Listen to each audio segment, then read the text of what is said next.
running out of time here, so we'll hop into our last segment here, and that is the Yelp review. Yelp review. Yelp review. Yelp review. Yeah. Here's a good one here. Like I mentioned earlier, I took a cruise back in October, and I started looking through cruise reviews because I was in the mood. So I found one here for lesser known cruise line, the Ku Klux Klan Cruise Line. Like the actual KKK? Yes. They have a cruise line. Yes. All right. All right. So this is it. This is Ku Klux Klan Cruise Line. Review written by someone named Adolph Nugent Whitemaster. So here we go. Let me tell you all about something that changed my life forever. Prior to November of 2008, I had spent my hard-earned vacation money every year on a Carnival cruise. I thought I was getting a good vacation, but I knew something was missing. After all, you don't spend all year flipping patties at the Jack in a Box just to take a dumpy-ass cruise that always takes you to where some sort of brown people are. Well, after Chocolate Satan took office, I was exhausted from telling everyone I knew how much trouble we were in, and many sleepless nights, constantly thinking about how the world could burst into flames at any moment. A few days later, I went to my local gun club meeting, and I overheard my buddy talking about this amazing cruise he just took, so I went over and joined in on the conversation. He just kept saying quadruple KL over and over again, so finally I asked, "What's that? What's that stand for?" He told me it's a great new cruise option, born out of the recent travesty that was now nesting in the White House. It's called the Ku Klux Klan Cruise Line, and it's a great time for the few level-headed folks left in the country. I knew I had to get on that cruise. Only problem was he said they only sail out of Jacksonville, Florida. Apparently, a majority of their target audience lives in the Florida, Georgia, Carolina, Alabama, Mississippi area. I live in southern Illinois, and I will do everything in my power to avoid driving through the South, as the population demographics down there don't agree with my personal philosophy. Luckily, I was able to get a flight out of St. Louis into Jacksonville no problem. Little did I know, the greatest trip of my life since Bush's inauguration was about to begin. I got into Jacksonville the night before the cruise, and the next morning woke up and took an Uber to the cruise port. As the car came over a bridge into the port, I saw the most majestic and patriotic thing. A big, beautiful white boat with 5 funnels on top, each one with a letter on it spelling KKKKL.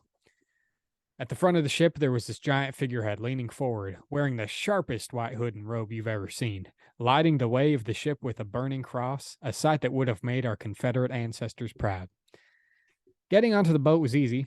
I didn't even need to go show a passport or go through security. Turns out the ships don't sail to any destinations where there might be dark devils waiting to threaten our well-being, so we stay off the coast of the U.S. for most of the cruise. Security ain't needed because every passenger on board has the necessary items to keep each other safe in case we need to defend ourselves. Once on board, all my cares had floated away, and I was in a world of supremacy. Is that even and legal? relaxation. International waters have different laws, Tommy. Yeah, I guess so. So, all right. Yeah. Anyways, if the KKKKKKL says you don't need to go I mean, I guess, yeah, I guess they weren't going anywhere specific, but anyway. Yeah. Yeah. Okay. Continue. Once on board, all my cares had floated away, and I was in a world of supremacy and relaxation. The amenities were endless, from moonshine tastings to the Kid Rock dance party. They even have a little stage show where they reenact the Civil War with a reimagined ending that is just phenomenal. I spent the first day... Yeah, reimagining ending of the Civil War. Bigger and better. The way it should have gone. According to this guy, probably. Yeah, Adolph Nugent Whitemaster. Yeah. Okay. I spent the first day just laying around the pool, sipping moonshine slushies, and listening to the Steel Drum Band play Brad Paisley's greatest hits. At night, I went to the Kid Rock dance party and was shocked to see that Kid Rock was actually there. Not on stage, but completely sloshed in the audience, singing the wrong lyrics to his own songs. We closed out the day with the nightly lighting of the cross ceremony, where we sing the national anthem, with a finale of fireworks followed by the captain of the ship torching the cross at the front with a flamethrower, signifying how our supreme race will lead the world into the unclear future, cleansing it of its wretched vermin along the way. The next day was spent at KKKKL's private island, Ku Klux K, a wonderful beach getaway with all the moonshine slushies and Brad Paisley you can imagine. Now, I'm a sucker for souvenir drinks, so I just had to get their little burning cross robe cup, which is a cute little Klan member holding a burning cross, and the cross is the straw. I wish I had thought of that. I'd be a millionaire.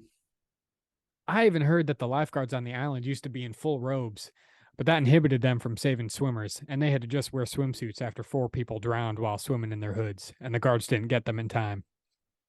At least the lifeguards still have their firearms. God forbid they have to use them, but you never know if you're going to have to shoot a shark away. After a nice relaxing day on the island, I got back on the ship and enjoyed another wonderful cross burning and the Kid Rock dance party. Except this time, Mr. Rock was sleeping in a pile of his own vomit, still incorrectly muttering the lyrics to his songs in his sleep. The next day was a relaxing day at the sea, so I just relaxed and took a Brad Paisley Steel drum lesson. I also ate like a white king on this vacation. They have an amazing buffet open all day. It's called the Caucasian Culinary Cuisine Cacophony Cafe. The food is great. It's got the best pizza rolls I've ever eaten, and the name of the restaurant is so clever they must have gotten Seuss to name it or something. We had to get off the ship the next morning, which is always sad, but seeing the hundreds of proud patriots standing in line to get on the ship after we left made me hopeful that we might be able to save this country. I give the quadruple KL 10 out of 5 stars and highly recommend it to white people of all ages. Wow. After I recovered from being so alarmed from what I found here, the fact that something so I need a shower. crazy definitely totally exists. I actually found an advertisement for it, and I'm gonna insert that right here. If you suffer from moderate to severe Trumperiasis or the extreme intolerance of non-white people, then book a vacation on Ku Klux Klan Cruise Line. Submit a photo of your 2020 presidential election ballot for a completely random chance to win a free meal voucher to our signature restaurant, Caucasian Culinary Cuisine Cacophony Cafe, or Quintuple K for short. So that was the quadruple KL, as they call it. Tommy, are you going to be booking a cruise on the quadruple KL anytime soon? I'm sure they'll love my bisexual liberal ass on that fucking cruise. Like,